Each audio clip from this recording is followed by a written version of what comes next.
David, I just want to go back to a couple of things that you mentioned in the previous segment. One is from a social perspective. I think we can understand, the Fed concerned about the poor and the elderly for sure. One of my concerns, though, in terms of doing this demand destruction and causing perhaps a deeper recession than people have been anticipating, because there's a lot of pundits out there who think that the economy is actually still strong. We're going to muddle along. It's going to be okay. I hope it is. But it doesn't sound as though that's the way you think it's going to be and the way the Fed is indicating it will be. In other words, short-term pain for long-term gain. My concern is on the employment front. The employment picture seems to still look okay. And that's what US President Biden continues to say. The job market is strong. But you point out that the jobs market is a lagging indicator. So my concern is everybody who's kind of at the prime of their working life, like what do they need to prepare for in terms of their job prospects? Well, I think that an answer to the first part of the question is that we have a situation on our hands in the labor market where it's artificially strong. Not all jobs are created equally. You get these non-farm payroll numbers, and everybody says, "Well, look at the employment increase." Meanwhile, in the past 4 or 5 months, all the job increases have been in part-time.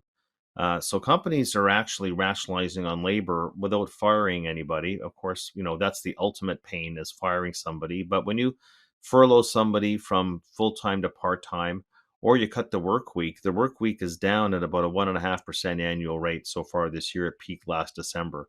And actually, out of all the labor market indicators, the only one that goes into the Conference Board's leading economic indicator is the work week because hours traditionally lead bodies. Companies are actually rationalizing right now, and at some point, I think they will have to make the decision as to when they start to lay people off.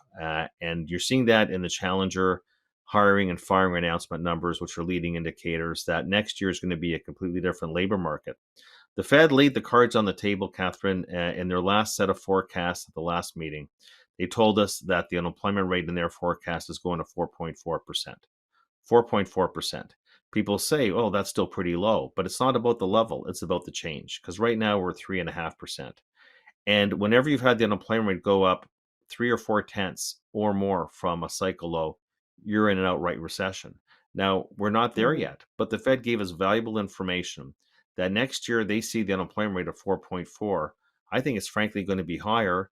But even you go to 4.4, which is where the Fed is telling you they want the unemployment rate to go. That's their forecast. So I don't know people that talk about the labor market today. Who cares? It's where is it going to be 3, 6, 9, 12 months from now? That's what really should Mhm. matter for investors. The Fed's telling you outright that they're going to create the conditions for a recession. They're telling you that the last leg of this is a labor market and that they're going to create the conditions for almost a full percentage point increase in the unemployment rate, which, depending on what the participation rate does, you're talking between 1 and 2 million jobs lost over the course, say, of the Mhm. next 12 months.